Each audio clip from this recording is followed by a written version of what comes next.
Asia cup 2025-এ প্রথম match Bangladesh জিতে নিল 7 উইকেটে। হংকংয়ের এগেনস্টে বড় জয় বাংলাদেশে। যদিও বাংলাদেশ এই ম্যাচ জিতবে আগে থেকেই জানা, কারণ হংকং বাংলাদেশের কাছে পাত্তাই পাবে না। বাংলাদেশ শ্রীলঙ্কা, পাকিস্তান এবং নেদারল্যান্ডসকে সিরিজ হারিয়ে তারপরে এশিয়া কাপ খেলতে এসছে। বিশেষ করে ক্যাপ্টেন লিটন কুমার দাস গত সিরিজ যেটা ঘরের মাটিতে খেললো সেখানে প্লেয়ার অফ দ্য সিরিজ হচ্ছে লিটন কুমার দাস। আর আজকের ম্যাচের প্লেয়ার অফ দ্য ম্যাচ অবশ্যই লিটন কুমার দাস হবে তার 59 রানের জন্য এবং ভালো ক্যাপ্টেন্সির জন্য। বাংলাদেশ আজকে ফিল্ডিং ভালো করেছে, ব্যাটিং ভালো হয়েছে, বোলিং বলা যায় মোটামুটি হয়েছে আমার তরফ থেকে। বাংলাদেশের মতো শক্তিশালী বোলিং অ্যাটাকের সামনে অবশ্যই হংকং 100 রানের মধ্যে অল আউট হয়ে যাওয়ার কথা।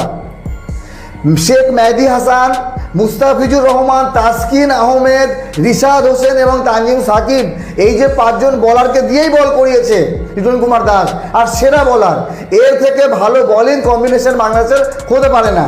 143 রানে আটকে দিয়েছে 20 ওভারে, কিন্তু অল আউট করতে পারেনি। অল আউট হলে আমি খুশি হতাম, তবুও রান ছিল বাংলাদেশের আয়ত্তে। 150 রানের ভেতরে চেস করা সহজ। হ্যাঁ, যদি 170-80 করতে পারতো তাহলে হয়তো বাংলাদেশ একটু চাপে পড়তে পারতো।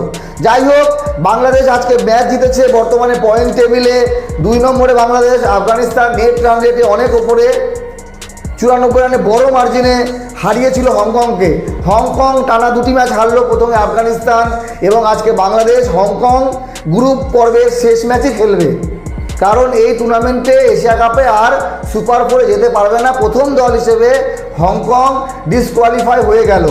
তো গ্রুপ বিতে এখন 3টি দল, আফগানিস্তান, বাংলাদেশ এবং শ্রীলঙ্কা। 3টি দলের ভেতরে যে কোনো 2টি দলই সুপার 4-এ যাবে। আর বাংলাদেশকে সুপার 4-এ যেতে হলে আগামী ম্যাচ শ্রীলঙ্কাকে যে কোনো হালতে হারাতে হবে। বাংলাদেশ শ্রীলঙ্কাকে হারাতে পারবে। প্রথম ম্যাচে আজকের এই জয়, বাংলাদেশের ব্যাটিংয়ের যে কনফিডেন্স দেখলাম, যেমনটা বোলিং হচ্ছে, সব কিছু ঠিকঠাক থাকলে শ্রীলঙ্কাকে হারানো সম্ভব। শ্রীলঙ্কার ঘরের মাটিতে বাংলাদেশ সিরিজ হারিয়ে এসছে, সেই জিনিসটা মাথায় রাখতে হবে। আর যদি বলি আজকে ব্যাটিং, পারভেজ হোসেন ইমন 19 রান 14 বলে, তানজিদ তামিম 14 রান 18 বলে, লিটন কুমার দাস 59-39 বলে, তহিদ হৃদয় 35 রান নট আউট 36 বলে।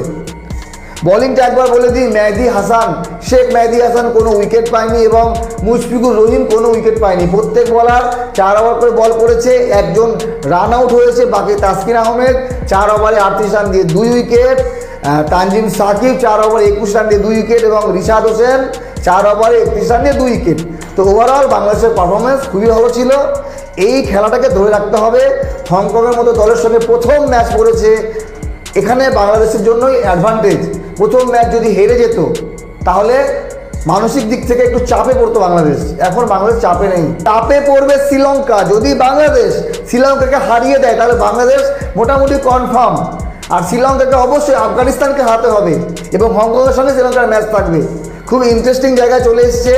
আগামীকাল ম্যাচ আছে পাকিস্তান এবং ওমান। অবশ্যই এখন থেকে বলা যায় পাকিস্তান ওমানকে হারাবে। পাকিস্তানের দলটা ওমান থেকে অনেক ভালো, কিন্তু ক্রিকেট কোন দিন কী হয় কেউ জানে না। আপনাদের মতামত জানাবেন। তবে সবার শেষে আমি একটা কথা বলতে চাই, বাংলাদেশ মিডিয়ায় এই যে প্লেয়ারদের T20 ক্রিকেটে 6 মারা নিয়ে অনেক প্র্যাকটিস নিয়ে অনেক খবর শুনেছিলাম, যে 6 যাতে বেশি করে মারতে পারে, প্রত্যেকের পর একটা করে 6 মারতে পারে। আজকে হংকং ম্যাচ হারলেও বাংলাদেশ থেকে বেশি 6 মেরেছে। বাংলাদেশ 6 মেরেছে 2টি আর হংকং মেরেছে 5টি। হ্যাঁ, 4-এর ক্ষেত্রে বাংলাদেশ 4 মেরেছে 10টি, হংকং মেরেছে 8টি। তো অ্যাকচুয়ালি যদি বলা যায় বাউন্ডারি এবং ওভার বাউন্ডারিতে হংকং বেশি রান করেছে। আশা করি শ্রীলঙ্কার ম্যাচে বাংলাদেশ এই ভুলটা করবে না। শ্রীলঙ্কাকে হারাতে গেলে অবশ্যই বাউন্ডারি মারতে হবে, কারণ শ্রীলঙ্কা পাওয়ার হিটিং একটু বেশি করে বাংলাদেশ থেকে। তবে বাংলাদেশের বোলিংয়ের সামনে শ্রীলঙ্কার বোলিং একটু দুর্বল। ভালো থাকবেন সবাই, শুভকামনা রইল বাংলাদেশের জন্য। আগামী ম্যাচ জিতুক, বাংলাদেশ থাকুক এশিয়া কাপে। ধন্যবাদ।